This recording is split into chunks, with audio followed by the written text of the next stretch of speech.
আসসালামু আলাইকুম। আজকের দিনটা অত্যন্ত উদ্বেগ উৎকণ্ঠার ছিল। আল্লাহর রহমতে সবকিছু মিলায় টুকটাক কিছু ঘটনা বাদ দিলে শান্তিপূর্ণভাবে শেষ হয়েছে। লক্ষ লক্ষ মানুষ কেঁদেছে ওসমান হাদির জন্য। কিন্তু লড়াইটা কি শেষ হয়ে গেছে? না দর্শক, লড়াইটা কিন্তু সামনে এবং ভিন্ন মাত্রার লড়াই। দর্শক, গত ২-৩ দিন ধরে যেই পরিস্থিতিটা ছিল সেই পরিস্থিতি আর নতুন করে ব্যাখ্যা করার অপেক্ষা রাখে না। একটা মহা বিপর্যয়ের মধ্যে গেছে বাংলাদেশ। তার ক্ষত এখনো বয়ে বেড়াচ্ছে বাংলাদেশ। এবং একদিকে ওসমান হাদির যারা খুনি তাদেরকে ধরার জন্য সরকারের উপর প্রচন্ড চাপ।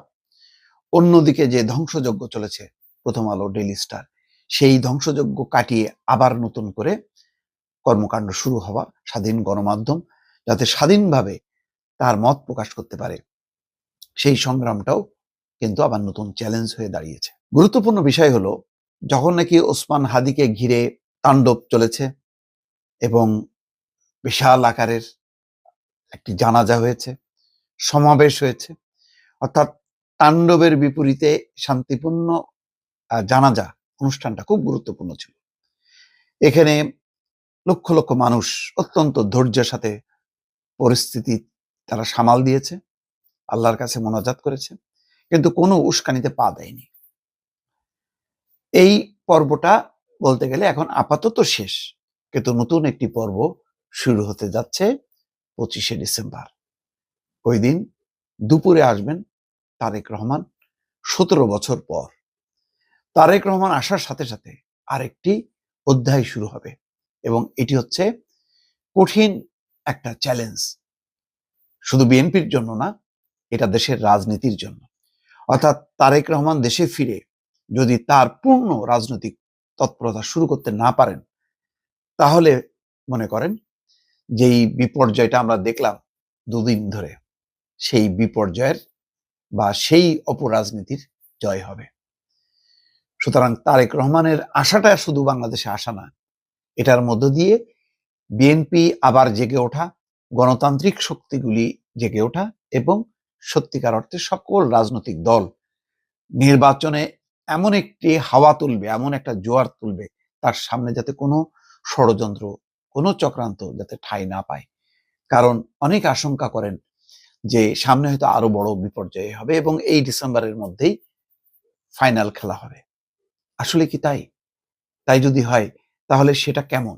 আমরা এক ওসমান হাদিকে দিয়ে কিন্তু দেখলাম যে কি পরিমাণ পরিস্থিতির অবনতি ঘটতে পারে, যেটা কল্পনার বাইরে ছিল। ইনকলাব মঞ্চ, ওসমান হাদি অনেক 10টা-20টা প্রতিষ্ঠানের মতনই ছিল ব্যক্তি হিসেবে।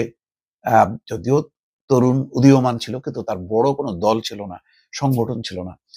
কিন্তু একেবারে মানে দেশলাই কাঠি ঠুকলে যেমন হয় ম্যাচে, তেমনি ভাবে বারুদের মতন জ্বলে গেছে এবং মুহূর্তের মধ্যে ওসমান হাদি মহিরুহে পরিণত হয়েছে।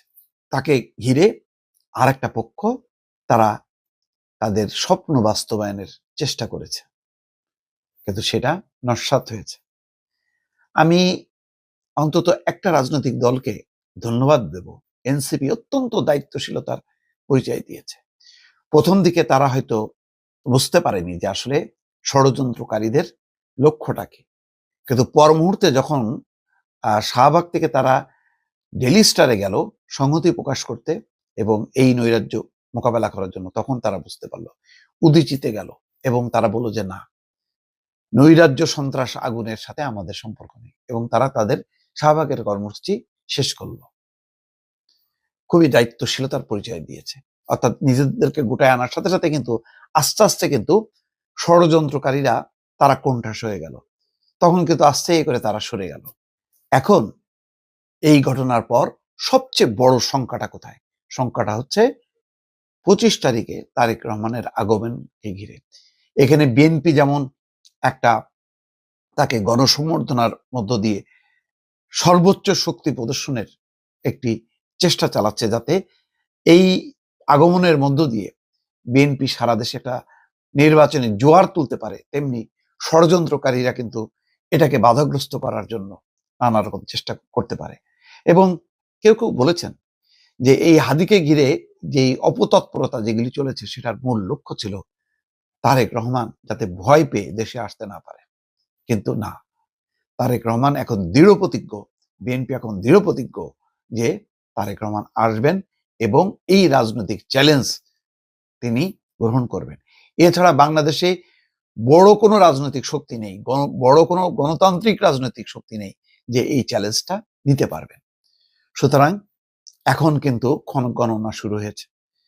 কাউন্টডাউন 25 তারিখ, আজকে 20 তারিখ, পার হয়ে যাচ্ছে 21, 22, 23, 24, গুনে গুনে হাতে 4টা দিন আছে। এই 4টা দিন বিএনপিকে সমস্ত আয়োজন সম্পন্ন করতে হবে।